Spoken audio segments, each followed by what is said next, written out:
calls, no messages. Nothing but junk mail and overdue bills to keep me company. Seems nobody wants to hire a real private dick anymore, a professional like me. A guy who does the detective work nobody else wants to do. A guy who wears hats and walks around in a black and white world. I began contemplating a more profitable line of work, like politics. We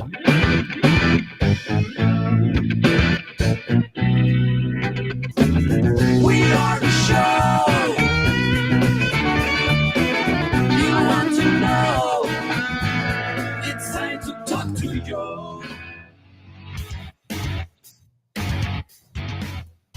All right, folks, good afternoon and welcome to the Monday edition of the Joe Mangiacotti Show here on AM 830 WCRN, Radio Central.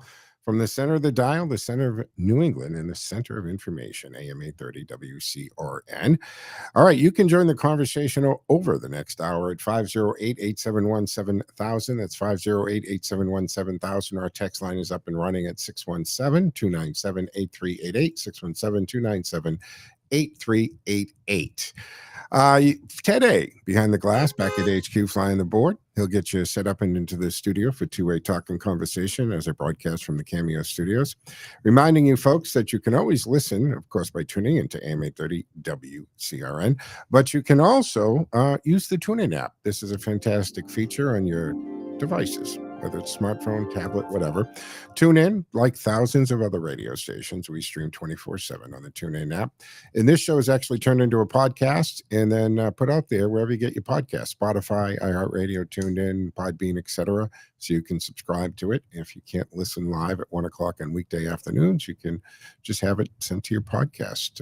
Very easy to do.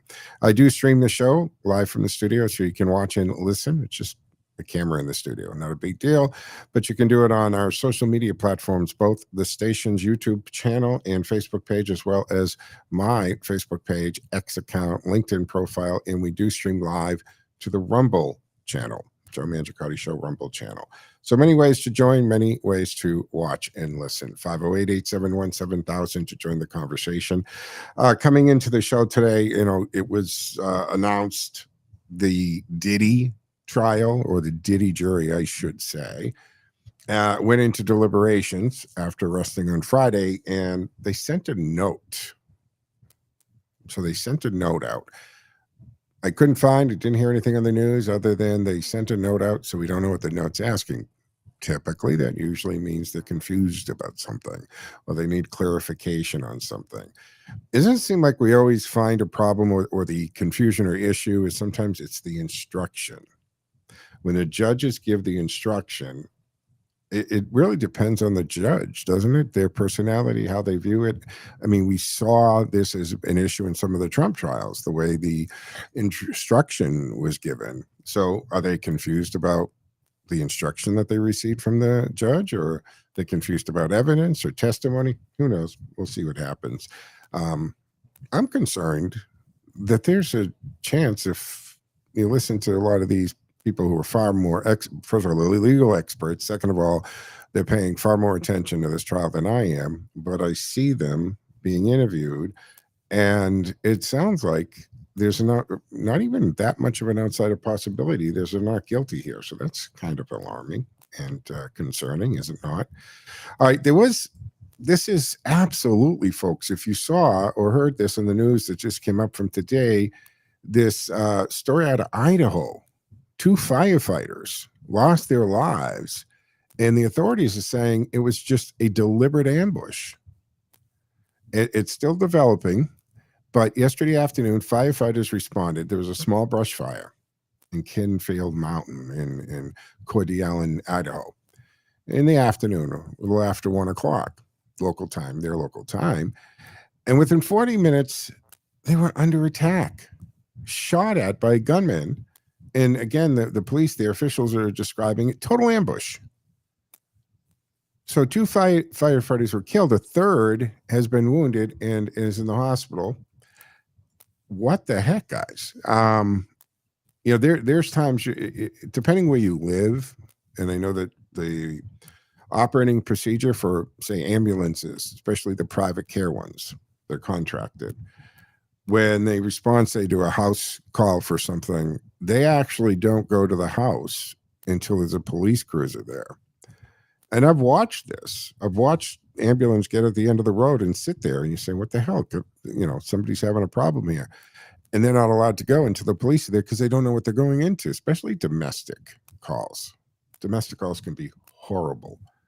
Horrible. If anyone who listens to the show knows my father is a police officer, and that's something he talked about forever, was how dangerous a domestic call was. Being called to a home for a disturbance at 11, 12, 1, 2 in the morning, and you don't know what you're walking into. And he's walked into some pretty scary situations. But the fact that now, I mean, this is an upright act of terrorism. To set a fire is as bad as calling for a medical emergency just so you can take pot shots at, or attempted murder of the people responding. This is anarchy happening. What is going on? And then we've got this Jamoke in New York who is a defund the police, right? He doesn't want cops showing up. He's the social worker show up kind of guy. He doesn't think billionaires should be able to exist. We'll get more into that. But this fatality or fatalities with the fire personnel from the Coeur d'Alene Fire Department, the names haven't been released. They did release the name of the suspect just before I went on air. But the gunman was the suspected gunman, because they got to say that, I guess, right? So he was found dead on Canfield Mountain. The firearm was nearby. SWAT discovered it. And it was after hours of looking for it. They believe they've identified him now, though. And authorities believe the suspect acted alone, but initial reports, anyway, suggested multiple shooters due to the intensity of the gunfire. So now do you have first responders like medics, first responders, EMTs, and firefighters are now also going to be targets? We've been dealing with, and for some reason, we've seemed to collectively accepted the fact that police are fodder. We really haven't cracked down on the fact that police are constantly fired upon. Let's look over the last few years. A couple of remember the New York police officers just sitting there? Guy walks up, executes them. We had the Dallas situation. Funny how a lot of these things get kind of swept out of the news too fast. But if we just go back within the last 5, 6, 7 years, there's a pretty big body count, an attempted body count, on police officers who have been used for target practice. And why is this any remotely acceptable? We as a society should have a big problem with that. Yet we know that the spin that we're getting is cops are gangs, right? What do they outright tell us? That ICE are gang members, the biggest gang of all. This is crazy. And what just happened in Idaho is beyond disgusting and is totally unacceptable. And we had hundreds of law enforcement respond to this, right? Including FBI, they responded to the scene. That's the way it should be. And Kash Patel in the White House, they've offered all the support that Sheriff Norris needs in that county. It's absolutely crazy. 508-871-7000 to join the conversation. 508-871-7000. Let's go to the phones. Mark's waiting patiently. Hey, Mark, what say you? Yeah, I did hear the latest news on the shooter in Idaho. But I did hear that they retrieved his body before his carcass was burnt up in the fire, which was a good thing that the police were able to retrieve his body so that they can identify this guy. Now, you know his name? You said you heard it. I'm looking at my notes. Willie something. I'll get it. They said it right before I was coming on the air, and I jotted it down on a scrap of paper, to be truthful, Mark, and I'm looking for it now. But they did identify him right, I don't know, 20 minutes ago, maybe. And so they think they know who he is. And yes, the body was found. But I mean, is this going to be the first of many of these terrorist attacks, or what? Well, it's funny you use the word terrorist attack. Since the border was open for 4 friggin' years, you don't know how many sleeper cells from how many bad actor countries that hate our guts, and they're numerous. And could it be that this guy is a foreign terrorist and a member of a sleeper cell? I hear that now they're saying it was more than one shooter. Yeah, they're saying, well, the intensity of the firing, they thought it must have been multiple shooters, but right now they're thinking it might just only be this guy. But to your point, Mark, because like this guy maybe he is part of a conspiracy, a bigger organization. Who knows? Well, hopefully we find all this out.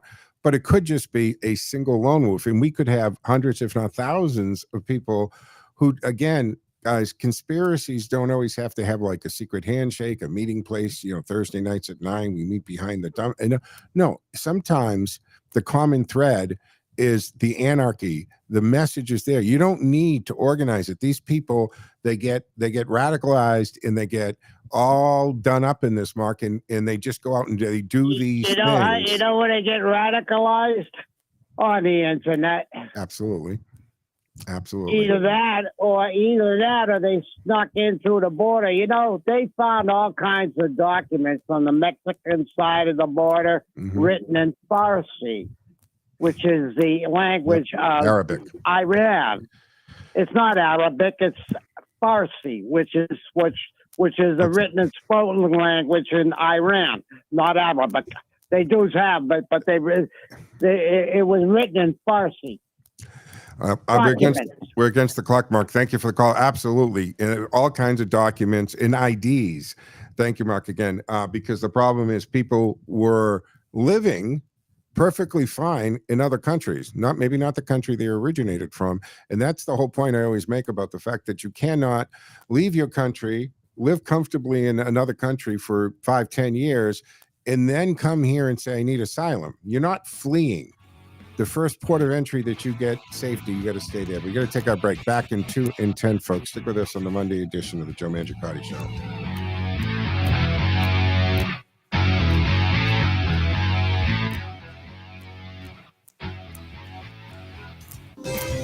Perner Logging and Land Clearing.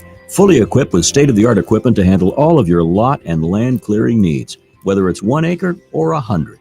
They regularly service customers in the local area and will travel to neighboring communities and beyond to get the job done. Now, whether you're doing new construction, renovations, or clearing land for a new development, the Perner Logging and Land Clearing team of experienced personnel makes small or large jobs run efficiently, giving them the ability to always keep the competitive edge. They'll quote your job from something small to hundreds of acres, factoring in all aspects, including the wood salvage value, if any. In addition, they have the right equipment for each size job, making for the most efficient job site possible. For every job, Perner Logging and Land Clearing makes sure the client's goals are the main objective. Call Perner Logging and Land Clearing today for a free estimate, 978-270-9916. That's 978-270-9916. This is Jerry Doherty, host of Making Money Last, right here on WCRN. Like all business owners, I'm interested in why people choose to work with Boston Independence Group. So I asked my clients. The most common response, Jerry does not try to be all things to all people. Boston Independence Group is specialized, focused solely on retirement planning. My customers enjoy the difference. We do one thing, and we do it exceptionally well. Help other people live better in retirement. That's it. If you're ready to retire or making plans to retire, we can do for you what we've done for hundreds of other retirees throughout New England. Live better in retirement. Just give me a call. I'll show you how. My toll-free number is 877-772-1776. Again, that number is 877-772-1776. And you can visit us on the web at bostonindependencegroup.com. bostonindependencegroup.com. All right, folks, welcome back here to the second segment of the Monday afternoon edition of the Joe Mangiacotti Show here on AM 830 WCRN. To follow up, that is Wes Rowley, the gunman or the alleged gunman, suspected gunman, I should say, behind that sniper ambush in Idaho that killed 2 Idaho firefighters, critically wounded the third. They've identified him as Wes Rowley. That's what the law is saying anyway. They discovered Rowley's body with a firearm on the east side of the mountain, a popular hiking spot. And yesterday evening, hours after firefighters came under this active sniper fire while responding to a brush fire that apparently he set, the law there has told Associated Press all of this today, briefing them on it late this morning. And the sheriff there, Bob Norris, he's saying, look, this was just a total ambush. Total ambush. Set these guys up. It wasn't necessarily an arsonist, but he used the fire to pull them in just to shoot at them. And this is absolutely beyond disgusting, folks. 508-871-7000 to join the conversation. So I wanted to talk a little bit about the big court decision, right, that came down with the whole judges and them being able to stop presidential orders and things, right? This is really something. Well, Jonathan Turley, he has a good column in the New York Post, which is worth a read. I think I posted on my Facebook page where he talks about this and addresses this, because this person, this justice, first of all, you've got Justice Elena Kagan, who flip-flop, because during the Biden administration, she's out there in 2022 saying this, you can't, judges you shouldn't be able to do this to Biden. This can't be happening. The hypocrisy in the constant, it's okay to do it to your guy, not our guy, constantly. I mean, there's just example after example that this happens. But first I want to talk about Turley's op-ed on this. So the case, it was Trump versus CASA, C-A-S-A. And on the 27th, so 3 days ago, Friday they came out, the ruling addressed the limits that district courts can issue nationwide injunctions to block executive actions. Now, the birthright citizenship was the catalyst for this. And under the 14th Amendment, now, yes, that came in after slavery was abolished, because they had the issue. Now people who weren't legally considered citizens, they were actually considered property as a slave. What happens to the children? Well, this was put in to say if they were born on American soil, they are American citizens. So the intent was for that, but it has been used for, what's the common term we call it, right? Anchor babies. So in the 6-3 decision, the court, led by ACB, Amy Coney Barrett, restricted these injunctions. They didn't deal with the birthright citizenship issue. Okay, this decision has to do with the injunctions. And the court, finally, in a form, is kind of policing itself, saying this is getting crazy. And the Supreme Court is now saying that these injunctions cannot be issued nationwide, and therefore co-presidency. You don't have the right to take that authority and usurp the authority and the scope of the power of the office of the presidency. And I always have to say that because with Trump derangement syndrome in the left, it's not the power of the office they're talking about. It's the person holding the office. They want to take the powers that the presidency holds away because Trump is occupying the office right now.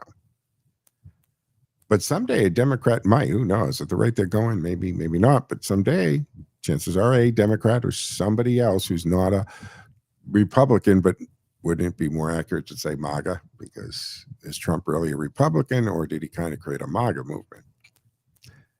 So the court's saying, look, as a judge, you can deal with the case in front of you, the parties in front of you, but you can't change executive orders issued nationwide.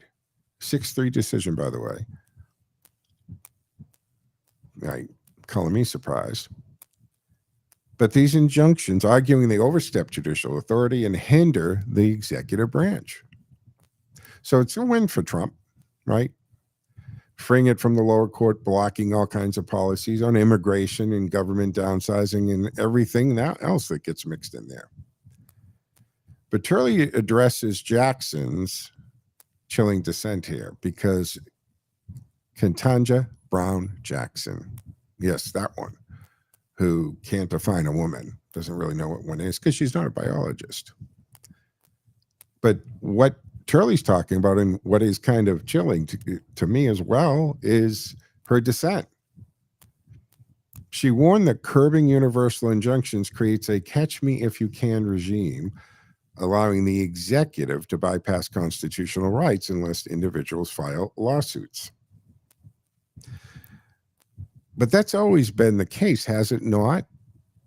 The court, although powerful branch of government, cannot go around like a gunslinger and shooting congressional laws and executive action out of the air. It's always been, it has to have come before them in the form of a suit, right?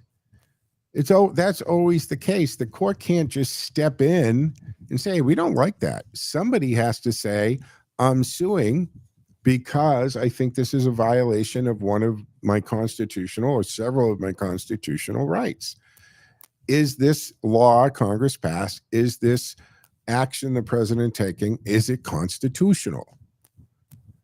So it's always been that you had to file a lawsuit to get it in front of SCOTUS, and it doesn't go directly in front of SCOTUS, right? This is the issue.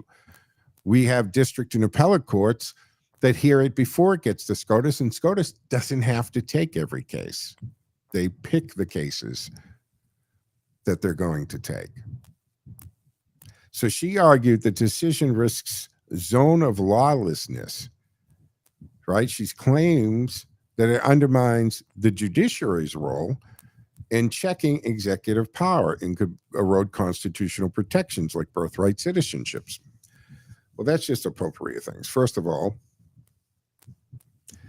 the court's role, judiciary role, in checking constitutionality, I got to go back to what I just said. It has to be brought before them in the matter of a suit. Somebody has to stand up and say, you know what?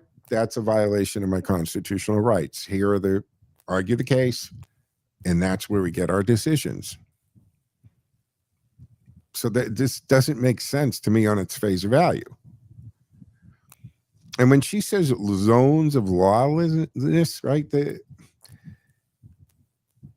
It's funny because I think what she's saying there is, well, they'll shop these to, what if they shop this to conservative justices? Oh my God. All we've seen is judge shopping for the last several years, right? Democrats will take these cases to activist progressive judges in the districts where they are, knowing that chances are that particular judge isn't going to look at the constitutional or the constitutionality of this argument or the constitutionality in question, but they're going to use their position in injunction power to progress their agenda. So I think that's the dog whistle of zone of lawlessness. And I think I like the idea you're born in America, you're an American citizen, but I don't like the idea that if your mother's on vacation and happens to go into labor, that you become a citizenship. That there's got to be a little bit more of a, established, kind of the province. Maybe that's the word. that your parents had a right to be here. Because there is the principle in legal circles, right? The fruit of the tree. It's like one of the most basic legal premises we have. So if your parents have illegally entered the country and they're not legally here, are they then legally here? No. I mean, that's circular. But no, they're not.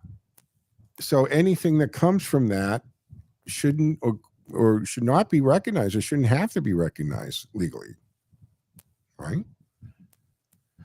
And we know this principle, whether you realize it or not, you've known this for years, you see it all the time, because if police obtain evidence and they didn't have a warrant or probable cause to secure that evidence gets thrown out of court and it can't be referenced or used in court because it was obtained unconstitutionally. That's fruit of the tree. So if their parents aren't legally recognized as being here, may physically be here, but they have no legal standing in this country, why would the child then have legal standing? Because of the physicality of where they were born?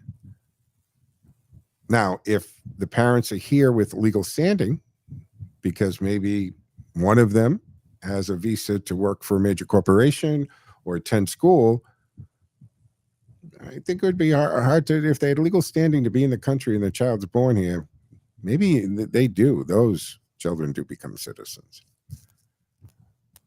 If you really push it. But if you had no legal standing and you're not recognized here as a green card, or either as a citizen, a green card holder, or here on a visa, absolutely. How does that apply?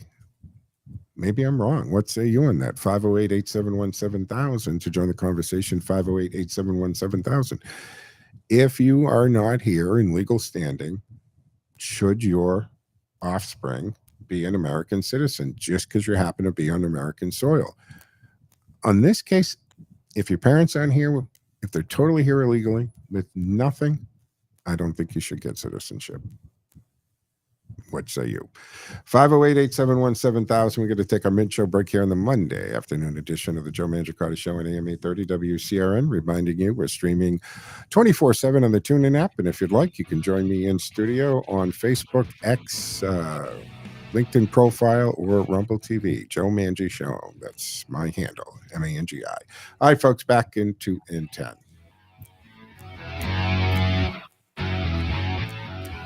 Time now for the forecast from the Boston Independence Group Weather Center. Call Jerry Doherty today at 877-772-1776. Retirement is within reach. I'm meteorologist Vicki Graff, and here's your latest Boston 25 weather on Radio 830 WCRN. After a nice and bright afternoon, warmer too, we are going to cool off into the upper 60s overnight tonight, watching for some areas of fog. For your Tuesday, there will be some sunshine, but also watching for some isolated showers and storms at times throughout the day, and some of those storms could be on the stronger side. It is going to be warmer with temperatures in the upper 80s. We keep that heat around for Wednesday. I'm Vicki Graff, and you can hear Boston 25 live for the morning drive weekdays on AM 830 WCRN. More live and local radio is next. Stay tuned to Radio Central, 830 WCRN. Looking for a fuel and food stop that truly stands out? Experience the Yatco difference. At Yatco, we're dedicated to bringing you the best customer service, the highest quality products, and a commitment to making your life on the go easier. Yatco has 15 convenient locations across central Massachusetts, and now our newest spot at 75 Quonsigamut Ave in Worcester. Yatco, where every stop keeps you going. Polar Park is the place to play, so treat yourself to a private suite at the best ballpark in AAA. Suite rentals are the best way to enjoy a fully catered and climate-controlled experience at the park. Whether you choose to watch the game from inside of the suite or out in your seats, it's the ultimate experience for a special occasion. Visit WooSox.com or call 508-500-8888 to reserve your suite today.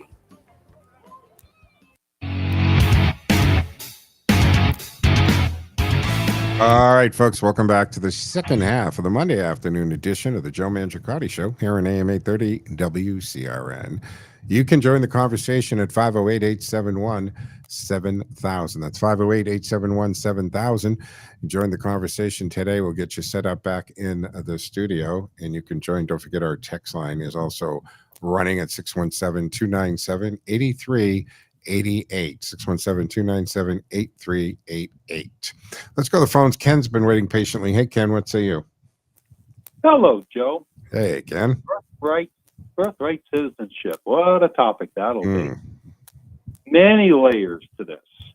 So on my premise, Ken, where do you stand on that? Because I think, I have a problem with anchor babies by what we commonly refer to. No way.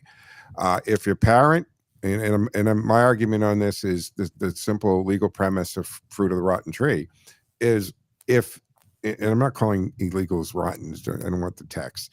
It's a premise in law, folks. But if the parent is illegally here, and they have no standing in the country legally, why would the child, because of happenstance of birthplace, have anything to do with it? I can see arguing, and this is for the court, better legal minds than mine, definitely, to say, well, if the parents say have been working here for years because they have a work visa and guy works for Volvo or BMW or something's from Germany and he's here because there's a big BMW plant in Carolina and they have a child, I could see saying that child, the parents were legally in the country, so they get citizenship. Where do you stand on it? With what you just described, yes, and it's like 99.9% certain that those would remain citizens. And we also have to clarify, all it takes is for one parent to have some degree of permanence. I think that's the key word when they ultimately rule on this, is a sense of permanence, because that goes back to the Kim case, I believe, 1896, where they said that the parents had immigrated to the U.S. with a understanding of permanence, even though they were still Chinese citizens, and therefore their child was granted U.S. citizenship because of everything being done proper. But also he needs to distinguish that with one parent, in other words, all it takes is one parent, and another one may not be eligible, but if one parent is, to whatever standard that they create, then the child is. So, for instance, we may be Trump fans, but he was all wet on Obama because his mother was a citizen, period. So just the fact that his mother was a citizen made him a citizen, period.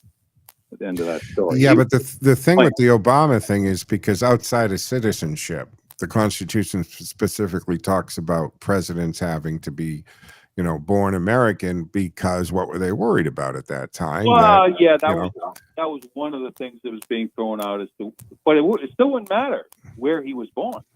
It was the fact that as long as one parent was a citizen, then the child of that citizen is granted citizenship. Well, if it didn't really matter, then why the big worry about it? I personally, it shouldn't have been. It was bogus, but Trump was pulling. I'll be honest. But remember, Ken, who started the birther movement? It wasn't Trump. Yeah, there were other it was Hillary Clinton. Hillary. Yeah. Yeah. Yeah, but I'm getting sidetracked. Yeah. The bottom line is, yes, they're the obvious ones, and you created a situation where any one of the parents, as long as there's something that we invited them, they have a green card, they have a student visa, they have a work visa. I think any of those, they could be one parent, the other parent be illegal. Well, no, the kid is going to be legal because one of them reached the minimum standard. But the ones that don't reach the minimum standards are the obvious ones: the anchor babies, the vacation babies, particularly from Asian countries. They come over, a week or two before having the baby, and South America too. The cartels and the coyotes actually have birth packages that they charge $10,000-$12,000 to time will get you into America legally in the window that you're going to give birth, and we'll let you, we'll make sure you stay there till you give the birth, and now you have the anchor baby. So again, we're back to that. But then there's also another question, or another aspect, I should say, on this, Ken, is what if the parents, have known terrorists, have allegiance to other governments, or in other words, what if they are somebody who, like what we just saw unfold here, and Marco Rubio articulated this very, very well, I believe, in that he said, look, if this person, and the people I'm talking about, right? If they had put on their application, I'm going to call death to America, death to the Jews. I'm going to rile up it. We wouldn't have given them the student visa to come here. And when it's perfectly within the rights and the authority of the Secretary of State to revoke that visa at any time. Well, if they do give birth to a child here and that's who they are, they kick the parents out, and the anchor baby does take the baby with you, or leave it in foster care, or send it to a family. I mean, what do we do then? The baby would go with the parents, but this is merely a question in the future as to citizenship, because the Marcello story, for instance, I think Marcello had siblings. The siblings would go with the parents because they're underage if the parents end up going back to Brazil. But they'll have citizenship, period, because they were born here. Yeah. Well, Tom Homan answered a question when a reporter asked Tom Homan about, the separation of children from their parents, which, by the way, bank robbers are separated from their kids every day. Drug dealers are separated from the kids every day. So again, we're always looking. The left wants to have these special exemptions for whatever their reasons are. But the point is, his answer was fantastic. He goes, "Of course we don't have to separate them. We deport the kids too." So wasn't the answer the reporter was looking for. Right. But here's the thing that's flying around the last couple of days is you get states like Massachusetts media saying, "Oh, that doesn't impact us because we already have laws that guarantee their citizenship." They're trying to treat this like Dobbs. It's a 10th Amendment issue. It is not. This is going to be ultimately ruled by the SCOTUS, and it's going to have universal nationwide application with no distinctions by state. Because what they're trying to do is say, well, there really wasn't. It was left to the states in the origin when we started the original Constitution, because that was the nature of travel and the like, and it was left to the states. But then over time, it evolved to a national function, particularly post Civil War. So this idea that, well, Idaho is not going to allow these citizens, but Massachusetts, we're going to allow everything. No, that's not going to fly. There will be universal throughout the country as to its application. Yeah. Well, again, as I said earlier, folks, this decision wasn't dealing with birthright. It was dealing with the injunctions that these judges can throw. But now it has opened this, and Trump acknowledged that this is going to eventually be decided by the court, which has been the plan the whole time, right? Because look, Trump knew coming into this second term, he had 4 years to think about everything, baby. He knew what he wanted to do. And he knows the two things. He's got to get two things happening. Some of the stuff he wants done, he has to have Congress codify it so that it can't be undone by executive order like Joe Biden did with the border stuff when he took office. Or he wants this stuff. He's hoping, right? He loves it when he gets sued. First of all, he's been in our courtrooms for his entire life, right? I mean, go look up how many, cases have been brought against Trump or Trump organizations. The point is, he understood, I'm going to do these executive orders. I'm going to count on Mike Johnson and Congress to codify some of them, but I'm also going to hope, because I know, because of Trump derangement syndrome, they are going to sue, and we'll get this in front of the court, and then the court will make a decision. And I said this a couple times before, Ken, I think that when he does these executive orders, he has his legal team, the scholars, the constitutional scholars and stuff, help write it, so that they know they're writing it with the plan that they will be arguing this in front of SCOTUS at some point. So, and that's going to be their opportunity to codify the executive order by a SCOTUS decision. So I think this is all part of what he's trying to do. He wants these things to get in front of SCOTUS because he thinks his arguments, or his legal team, right, that represent the government in this case, are going to have a sufficient enough argument to convince or to win it constitutionally in front of the Supreme Court. Absolutely. Joe, in just a little over 5 months, could anybody have predicted all of these successes? And he's hitting multiple new ones every day. It's incredible.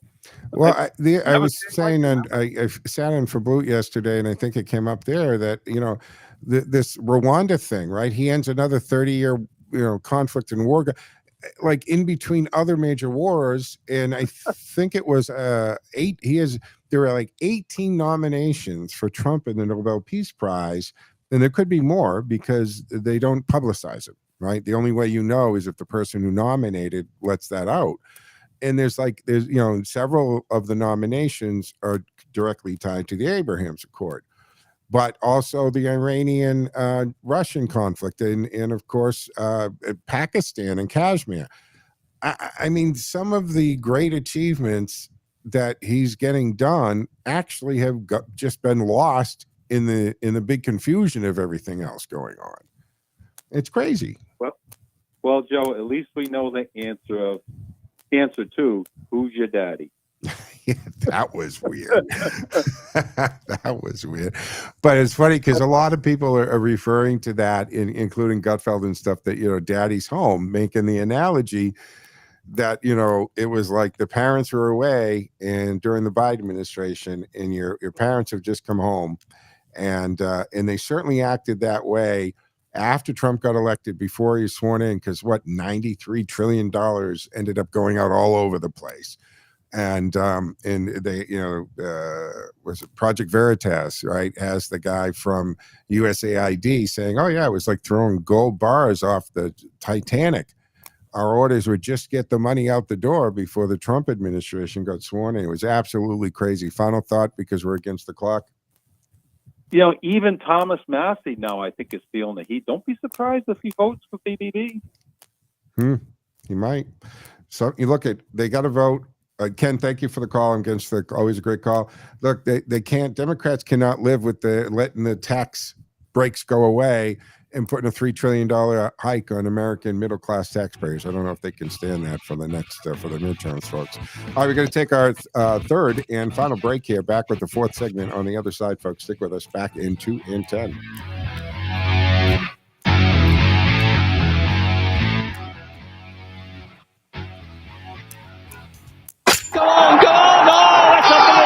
Hi, folks. This is Mike Stacey, head professional at Norton Country Club, welcoming you to the start of the 2025 golf season. Norton Country Club is a championship 18-hole golf course located just minutes off of 485. The course came through the winter grade, and we're open for daily fee, as well as having membership opportunities and outings available. Our clubhouse is a great venue for your wedding or group gathering needs. If you're interested, call 508-285-2400, extension 1 for events, or 103 for golf, as well as nortoncountryclub.com. Hope to see you out there. Supplements are a tricky business. Some are made in China and other countries with poor quality control. Many supplements contain fillers and dyes that may actually harm you. Many ingredients are not bioavailable and can't be used efficiently by your body. Let Phil George, the biochemist from Wellness Wave Radio, help you navigate these minefields. Just contact Phil at philgeorge@charter.net for a free consult. Building AI Boston is a tech talk for everyone. Listen in to find out why you belong in the conversations shaping our future every Thursday morning, 10:30 Eastern Time on Radio Central AM 830 WCRN. I have had for some time arthritis in my knees. It has been recommended that I get knee replacement surgery. I was told about Dr. Charles Bibara next to Memorial Hospital in Worcester. I'm glad I went to Dr. Bibara. I now have no pain and I'm walking just fine. No operation, just treatment by Dr. Charles Bibara at 25 Oak Street, Worcester. 508-799-2674. More live and local radio is next. Stay tuned to Radio Central, 830 WCRN.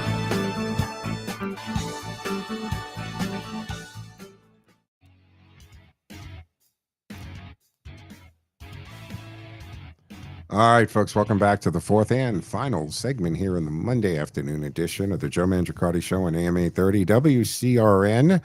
And you can join the conversation for the remainder of the hour at 508-871-7000. That's 508-871-7000. And our text line is still up and running, so you can take advantage of that at 617-297-8388. 617-297-8388.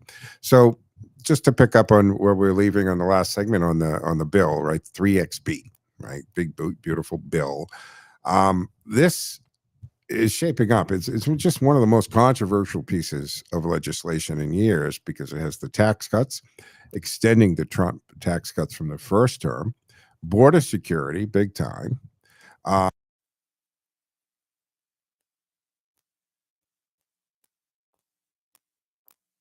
Turned off, so we'll turn that on. There we go. Sorry about that, folks. That the Medicaid cuts are splitting lawmakers, but let's be clear.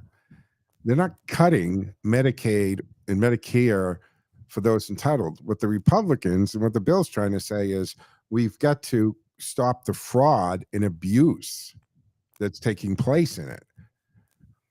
And if we were able to root out, right, the waste and the abuse, I was talking about this on Sunday show, it's so commonplace of the fraud that takes place. It's actually constantly written into TV shows, right? It's just so understood that there are, bogus MRIs being done and tests being done and double billing and Medicare and Medicaid, they're being billed for tests that never happen, issues that don't exist. It's part of like culture as far as everybody's concerned. We got to stop that. And should people, I got to go back to legal standing and status here. Now we do have the law, we do have laws, right? And this is part of the problem, or I should say probably the reason that we've seen major hospitals in the Arizona, Colorado area have actually gone out of business because the influx of illegals who have crossed in that area, and I think we all agree that that now basically all states are border states because the Biden administration flew them and bust them. And I'm not talking about DeSantis and stuff. These were the overnight secret flights where they were flying them into red states, trying to dilute them to purple and so forth. So that every state, look at here, Massachusetts, right? We're pretty far away from the southern border, but we have a massive illegal immigration issue and legal aliens in Massachusetts. And we're 1,000 miles from the border plus. But those hospitals that have inundated with illegals in medical issues, our laws, you don't not give medical treatment when somebody's hurting or somebody needs it. That's the country we are. That's what we do. And that's why you cannot have two things coexisting. You cannot have open borders and all these safety nets and welfare programs because they get abused. They get abused because everyone knows it's a big game. Get over the line. Get over the fence. You're not going to be sent, or it used to be, you weren't going to be sent home. You would get housing or shelter of some type. You would get medical care. You would be fed. You would get welfare. They knew this. And the only way that you can stop this, and we just watched it in the last few months. Why is the border illegal crossings down 98, 99%?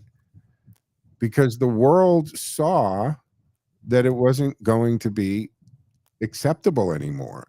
That if you came here, all they had to see was some of those flights headed off to Cisco, right? Headed off into prisons they did not want to be in. Long before the Biden administration, I've been doing this for decades. I've said it, it still goes.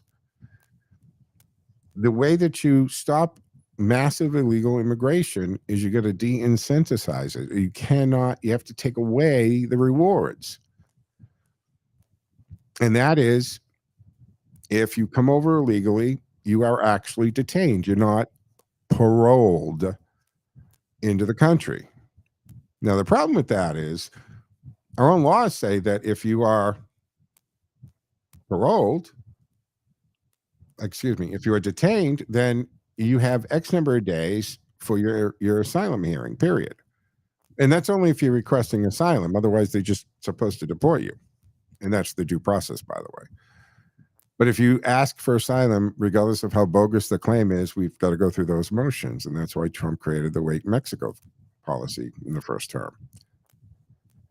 But they saw that people were being detained and deported, and the bad hombres were being sent to bad prisons. And they realized this is not worth it. And I mean it, and not just not worth it coming here, but you can remember majority of the time here, and I have sat with people in people's living rooms and had this conversation with illegals to ask them how the trip was, what went on in this trip, how did this work, how did that work.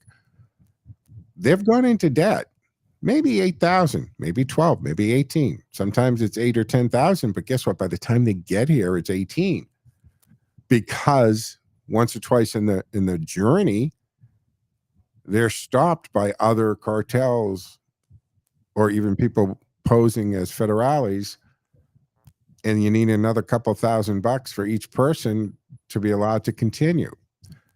So a lot of these people, when I say it's not worth it because of all that. Sure, they get here and they're going to get sent back or just put in a detention center, but it's not worth going into debt for thousands and thousands of dollars and then maybe being sent back where you can't make that kind of money. You see what I'm saying? Because the debt doesn't go away. It's not like, well, we got you in the country illegally, you got caught and sent back, so that voids your debt to us. And no, that doesn't work that way. You still got the debt. And when you're here illegally, they know who your family, where your family is, back where you came from. So that debt sticks with you till it's paid off. And they're saying, if I get sent back, I can't make I can't pay off $10,000 at the wages. That's why I came to America. I can go there and work illegally, right? Work under the table. I got ways to get in a job.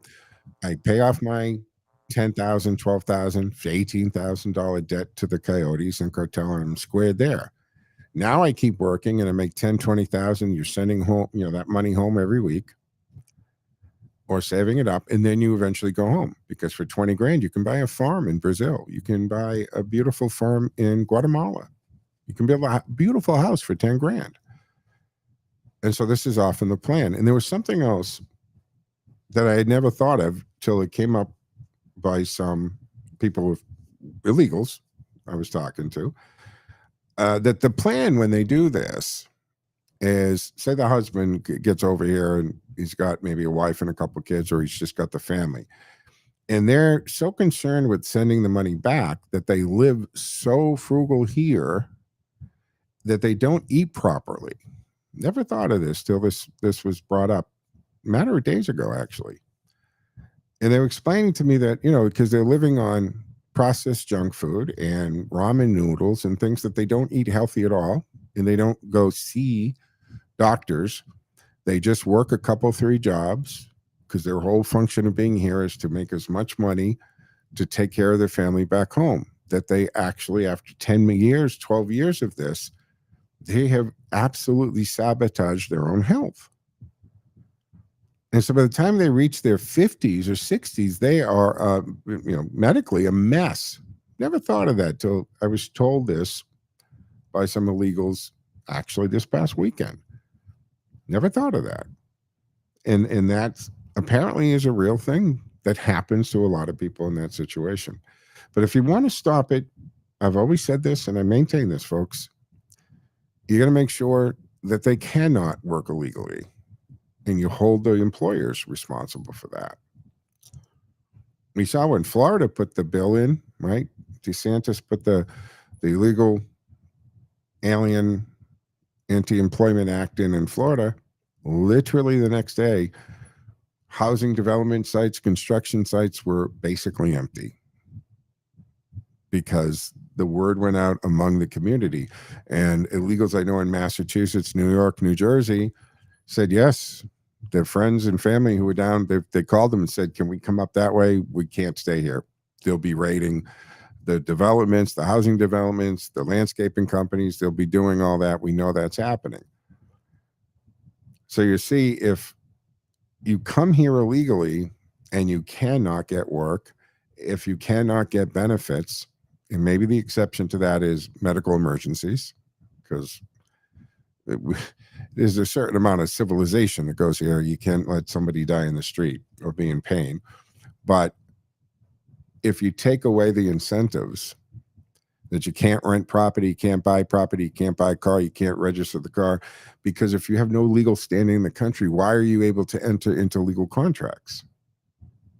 So if you do that way, that will take away the incentive. And then, yes, the line gets longer. But we still let almost 1 million people a year legally come into this country. And the argument from the left is constantly trying to dilute the line between migrants, immigrants, and illegals. They want you to use verbiage as if they're all the same thing. And you know they're not. Someone an immigrant who's come here legally, it's in the title, legally. And those that don't, it's in that title too, illegal alien. And I know they don't want to use that verbiage, right? They want you to call them different things, undocumented and stuff. That's just Orwellian. That's very Orwellian, right? Control speech, you control thought, and therefore you control outcome.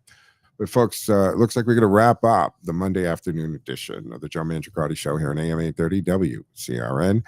And of course, I'll be back tomorrow afternoon at 1 o'clock, weekday afternoons, Monday through Thursday at 1 o'clock. Fridays, the Cobb Brothers come your way. Great show they got going on there. And don't forget, this will be turned into a podcast. You can subscribe to the Joe Mangiacotti Show wherever you get your podcasts, like Spotify, iHeartRadio, TuneIn, Podbean, wherever you get them.